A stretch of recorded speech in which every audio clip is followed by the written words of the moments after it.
GTPL Gujarati ચેનલના સર્વ દર્શક મિત્રોને વીણેલા મોતી કાર્યક્રમમાં હું વર્ષા પ્રજાપતિ આપ સર્વનું ભાવભર્યું સ્વાગત કરું છું. મિત્રો, આજે આપણે કવિ રમેશ પારેખના બાળ સાહિત્ય વિશે વાત કરવાના છીએ. ગુજરાતી સાહિત્ય માટે એવું કહેવાય છે કે રમેશ પારેખ એટલે 6 અક્ષરનું નામ, જે એમનો સંકલિત કાવ્ય સંગ્રહ છે. આટલી ઓળખ પૂરતી નથી, કારણ ન તેમણે માત્ર પદ્ય સાહિત્ય આપ્યું છે, એની સાથે એમણે ગદ્ય સાહિત્ય અને બાળ સાહિત્ય પણ આપ્યું છે. કેટલી મોટી વાત છે કે એક કવિ એકથી વધુ 12 જેટલા કાવ્ય સંગ્રહ આપે, 5 જેટલા વિવેચન સંગ્રહ આપે, અને એ વિવેચન પાછા માત્ર વિવેચન ના હોય, એમાં આસ્વાદ લેખો હોય, અર્થઘટન હોય, વિશ્લેષણ હોય, ચિંતન ગદ્ય હોય અને લલિત નિબંધ કહી શકાય એવા મુક્ત વિહારી નિબંધો પણ હોય.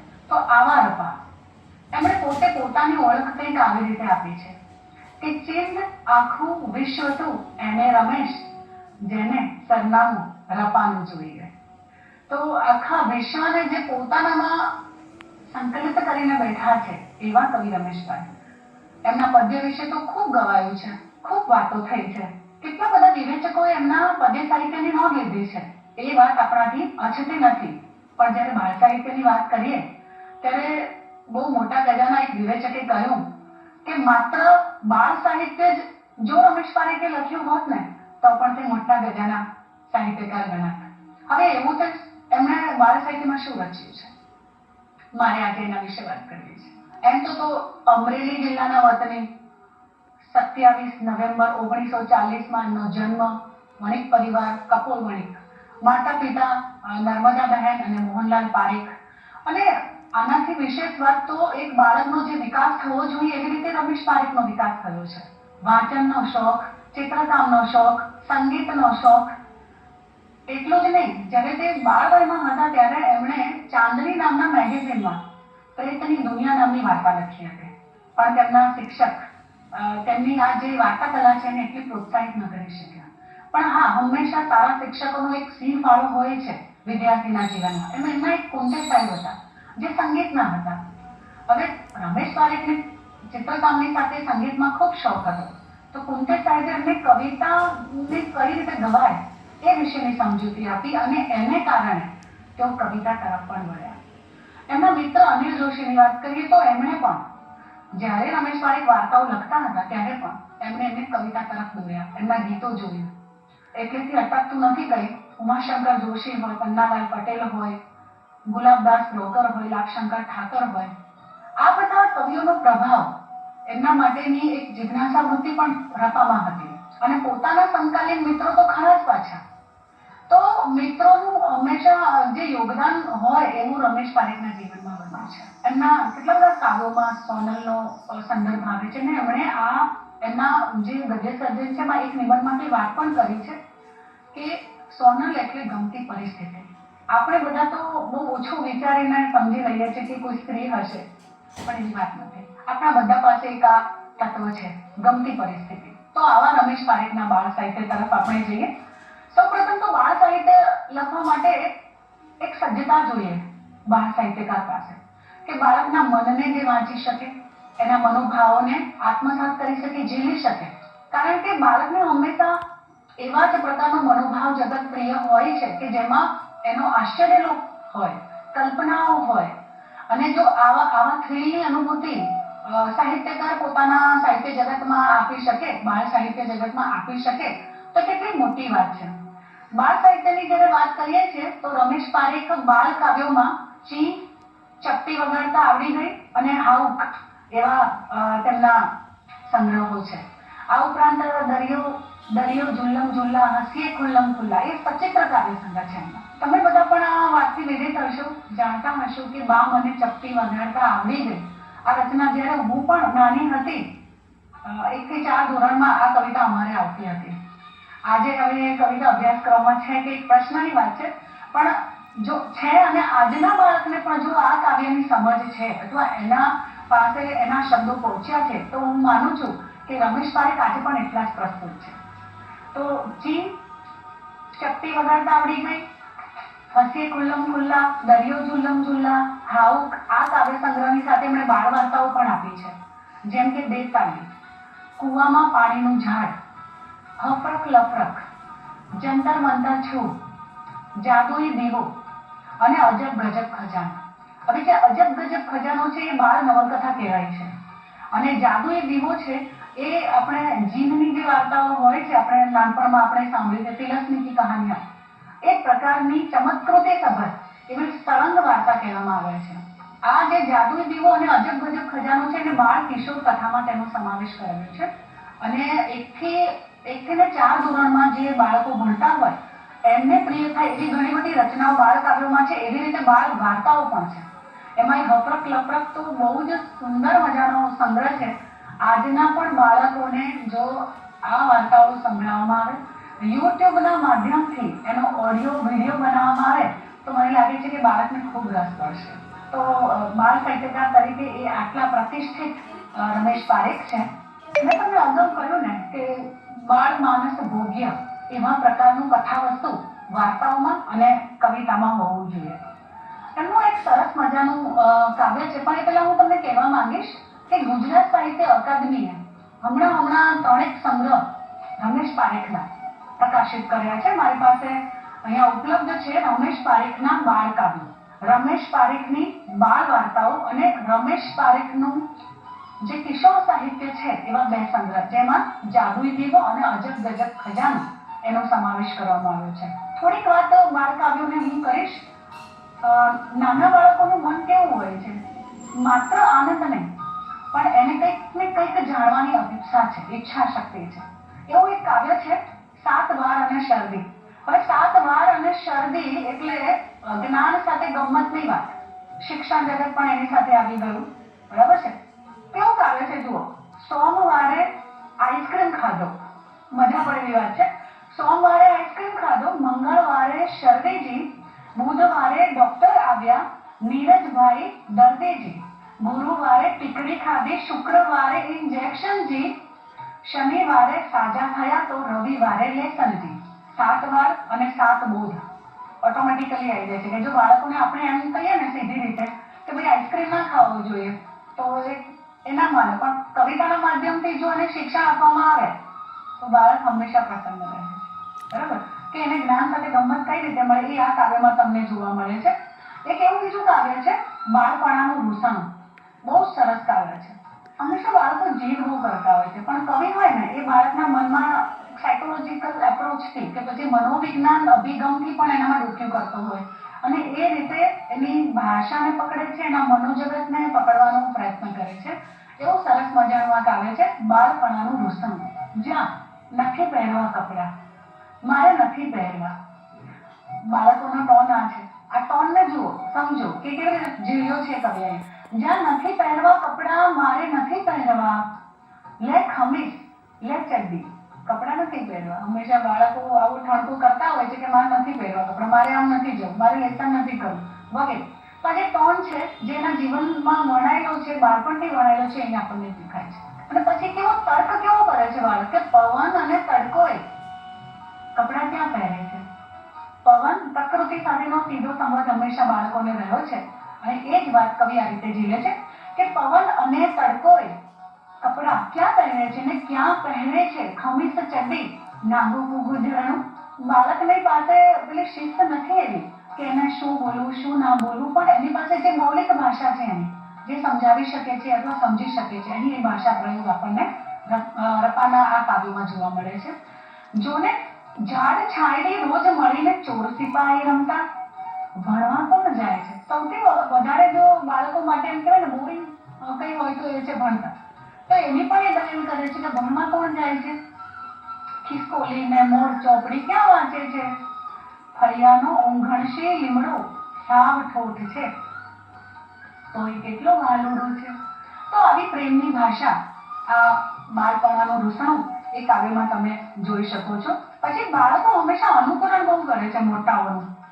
તો એવું એક સરસ મજાનું કાવ્ય છે. અમરેલીમાં તો મોરલ મ્યુઝિક ક્લબની રમેશ પારેખે સ્થાપના પણ કરી હતી એમના મિત્રો સાથે મળીને, અને તે સમયે લોકો ફિલ્મી ગીતો પણ ગાતા અને કેટલાક સામાજિક કાર્યક્રમોમાં પણ એ ગાવા જતા.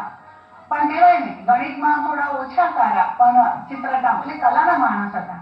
હંમેશા એમણે પોતાના આત્મા મનોમંથનની વખતે અને રાજેન્દ્ર મહેતાએ જ્યારે એમનું એક પુસ્તક લખ્યું છે સદાબહાર કવિ રમેશ પારેખ, તેમાં એક વાત સરસ લખી છે કે રાજેન્દ્ર મહેતા કહે છે કે આ કવિ કોઈક ને કોઈક વસ્તુથી જાણે વિખૂટો પડી ગયો છે અને આ વિખૂટા પડવાની જે વાત છે ને એને કદાચ જુરાપો પણ કહે છે. પોતે કવિ એમ કહે છે કે મેં ઈશ્વરને જોયો નથી એટલે હું એનામાં એટલો વિશ્વાસ કરતો નથી, પણ હું કશાકથી છૂટો પડી ગયો છું અને એટલે જે છૂટા પડ્યાની વાત છે એમાં મને વિશ્વાસ છે અને એને જોડવાનો જે હું પ્રયત્ન કરું છું એ દરેક પરિસ્થિતિ કદાચ એને સોનલ કહે છે અને એ જ એમનું બાળ જીવન છે. તમને નવાઈ લાગશે, બાળકોને હંમેશા પોતાના નામનો ઉલ્લેખ જ્યારે કવિતામાં થાય એ બહુ જ પ્રિય હોય છે. નેહા નીરજ એમના બાળકોના નામ છે, રમેશ પારેખના. રસીલાબેન પારેખ એમના ધર્મપત્ની એક નાટ્ય કાર્યક્રમમાં રાજકોટમાં મળી ગયા હતા અને એમની સાથે એમનું એક જોડાણ થયું, હૃદયથી પણ જોડાણ થયું અને 1970માં એક તરફ એમના લગ્ન થયા અને એ જ વર્ષમાં એમણે ક્યાં કાવ્ય સંગ્રહ પણ આપ્યો. એટલે બે યાત્રા એક સાથે ચાલી.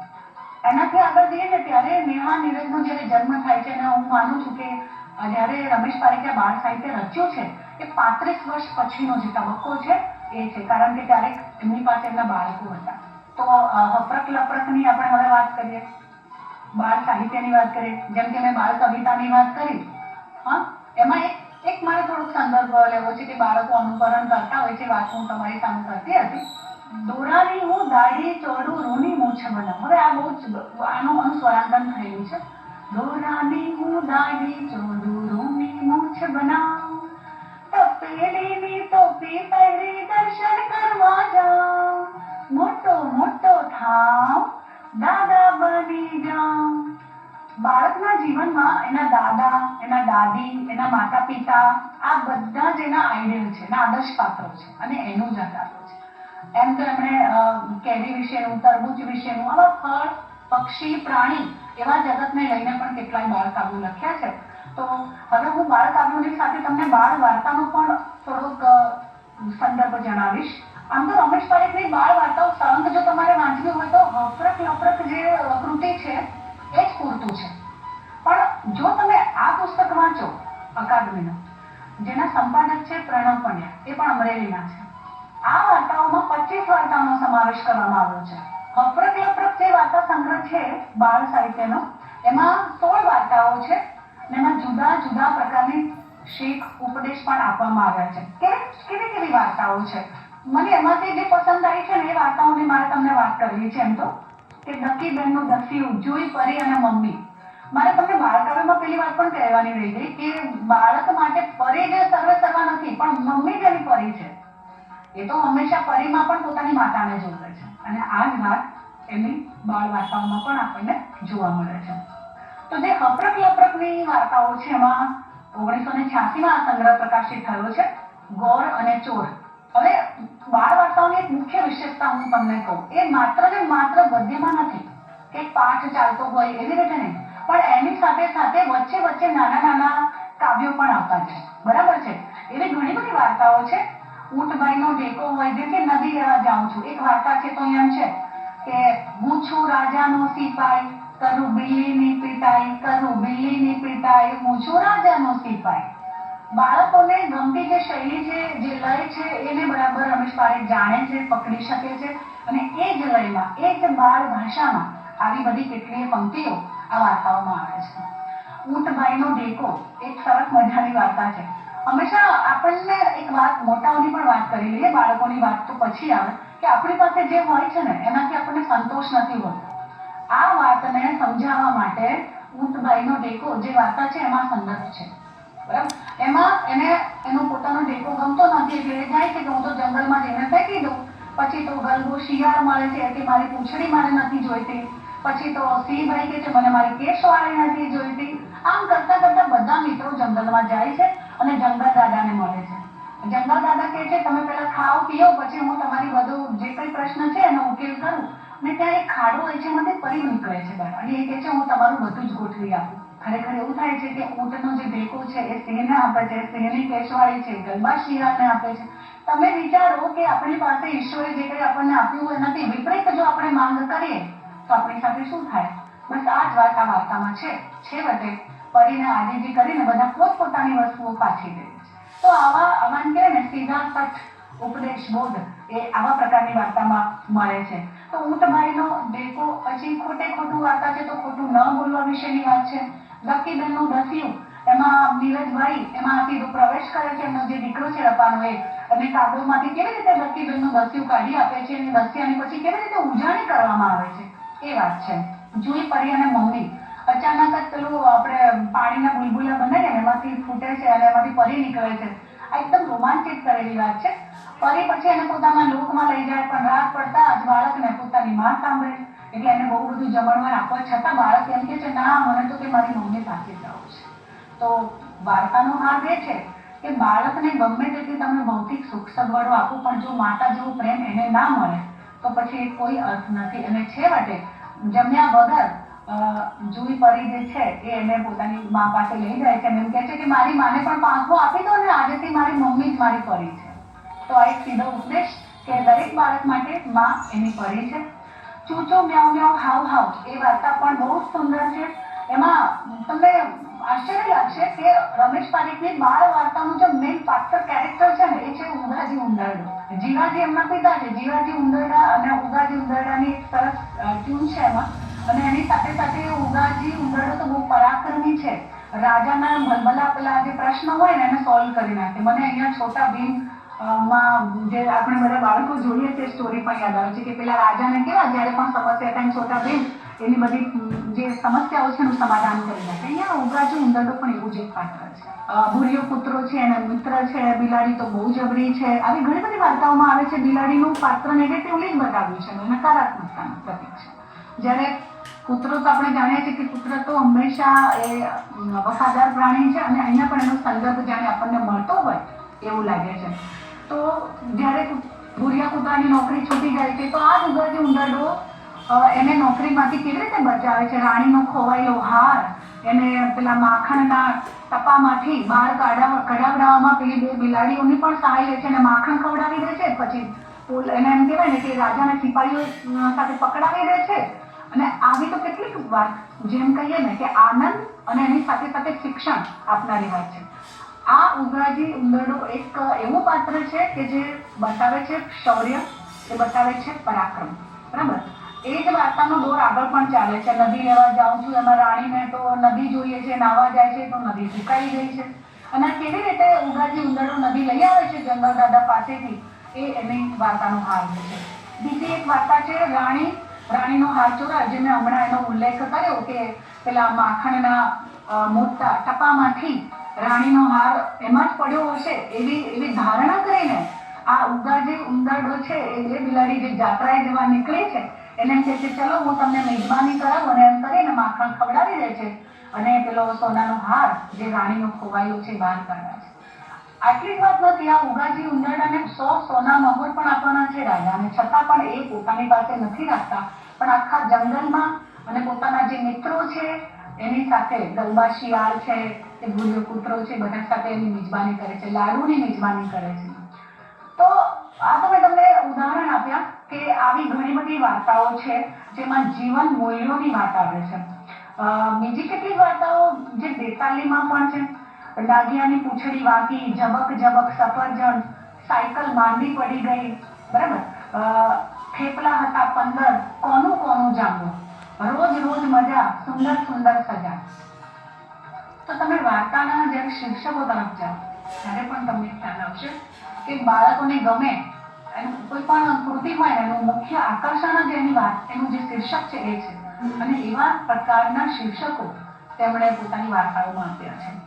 મને અહીંયા યાદ આવે કે એમનો જે વાર્તા સંગ્રહ છે ને સ્તનપૂર્વક, એમાં પણ બાળ વિશેની એક વાર્તા છે. એમાં પણ બાળ માનસને લગતી જે વાતો છે એ રમેશ પારેખે લીધી છે પણ એમાં આખો જે એનો સંદર્ભ છે એ બાળ સાહિત્યનો નથી.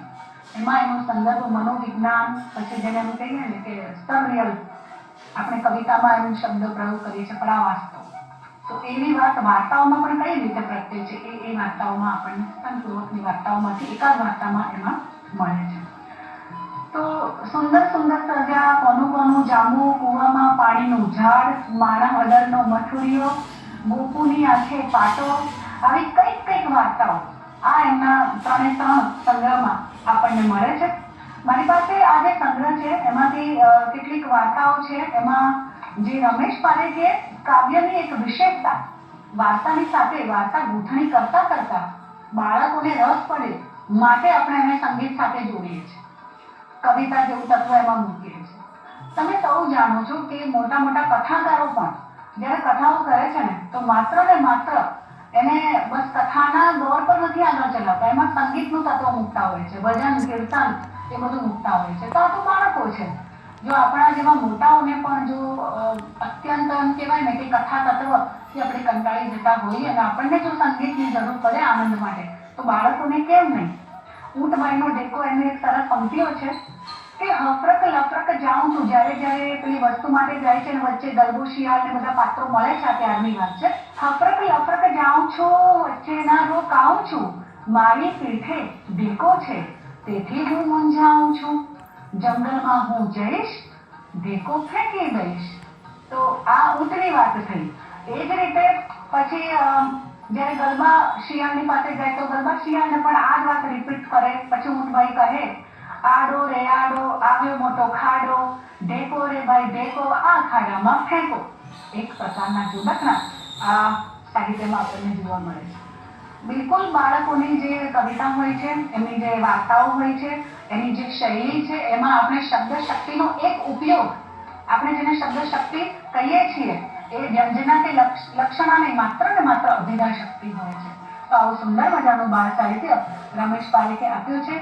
તો આશા છે કે DTPLના તમામ દર્શક મિત્રોને આ વાર્તાઓ, રમેશ પારેખની વાર્તાઓ અને બાળ કાવ્યોમાં રસ પડ્યો હશે. તો એ જ આ કાર્યક્રમની સાર્થકતા છે. આપ સર્વનો ખૂબ ખૂબ આભાર.